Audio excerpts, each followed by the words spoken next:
జరిగినటువంటి అవిశ్వాస తీర్మానాన్ని ఇక్కడి ప్రజలు పార్టీలు వ్యతిరేకించినప్పటికీ కాంగ్రెస్ పార్టీ కాంగ్రెస్ ప్రభుత్వం భవిష్యత్తులో ప్రస్తుతం వాళ్ళు చేస్తున్నటువంటి దుర్మార్గాలకు అక్రమ దందాలకు అదుపు ఉండకూడదు అనే ఉద్దేశంతోన ఒక బీసీ బిడ్డ అయినటువంటి అసలు సిసలైన తెలంగాణ ఉద్యమకారుణ్ణి ఈ పట్టణ ప్రజలు చైర్మన్గా ఎన్నుకుంటే వాళ్ళు వ్యవహరించిన తీరు, అవిశ్వాసాన్ని ప్రవేశపెట్టిన తీరు, ప్రలోభాలకు లొంగ తీసుకున్న తీరు, దాడులు చేసిన విధానాన్ని ఎవరు కూడా జీర్ణించుకోవడం లేదు. దీన్ని మేము తీవ్రంగా ఖండిస్తా ఉన్నాం.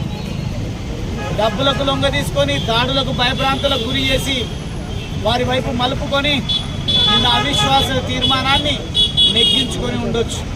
కానీ నెగ్గాల్సింది ఒక ఎన్నికనో లేదంటే ఒక అవిశ్వాస తీర్మానమో కాదు, ప్రజల మనసు గెలవాలి. క్యాడర్ స్ట్రెంత్ ఫైల్ ప్రభుత్వంలో ఉంది. క్యాడర్ స్ట్రెంత్ సాధించండి, ప్రజా ఆరోగ్యాన్ని ఒక డాక్టర్గా కాపాడే ప్రయత్నం చేయండి.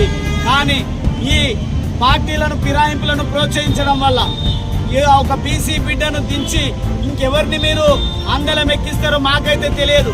కానీ ఒక మున్సిపాలిటీకి మొదటగా మీరు ఈ ప్రాంతంలో ఉన్నటువంటి బంజారాలు పనికిరారని ఆంధ్ర నుంచి దిగుమతి చేసుకున్నటువంటి ఒక ఎరుకల సామాజిక వర్గాన్ని తీసుకొచ్చి కూర్చోబెట్టాలనుకున్నారు. మైనారిటీలకు బంజారాలకు పంచాయతీలు ఉన్నాయని చెప్పేసి ఒక బంజారాకు అవకాశం ఇవ్వకుండా మీరు చేసినటువంటి మొదటి నగర పంచాయతీ ఎన్నికల్లో బీఆర్ఎస్ అప్పుడు టీఆర్ఎస్ విజయ డంకా మోగించి ఒక బంజారా బిడ్డను మేము కుర్చీలో కూర్చోబెట్టడం జరిగింది.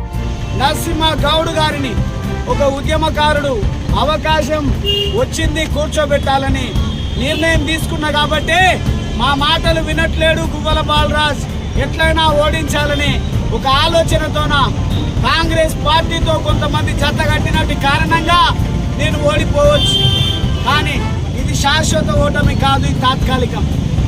అవిశ్వాస తీర్మానంతోనే మీకు మీ ఓటమికి పునాది రాళ్ళు పడ్డాయి. మీ పైన వ్యతిరేకతకు స్పష్టమైనటువంటి పునాది ఇప్పుడు పడ్డది. మా సత్తా చాటుదాం. మీరెవరికైతే ఊడిగం చేస్తూ ప్రజాస్వామ్యాన్ని కూనీ చేస్తూ మన వర్గాల ఆత్మ గౌరవాన్ని తాకట్టు పెట్టాలని ప్రయత్నం చేస్తూ ఉన్నారు. ఖచ్చితంగా దానికి మూల్యం చెల్లించుకుంటారని స్థానిక ఎమ్మెల్యేకు సూటిగా హెచ్చరిక చేస్తూ నిన్న జరిగినటువంటి విజయోత్సవ ర్యాలీకి ఎవరు రాలేరు కానీ మున్సిపల్ నిబంధనలను తుంగలో తొక్కి ఈరోజు ఫ్లెక్సీల నిర్మాణం చేసుకున్నారు, ఫ్లెక్సీల ఏర్పాటు చేసుకున్నారు. అచ్చంపేట ప్రజల ఆరోగ్యాన్ని నాశనం చేసి ఈ అవిశ్వాసం పెట్టి దించితే దించిండ్రు.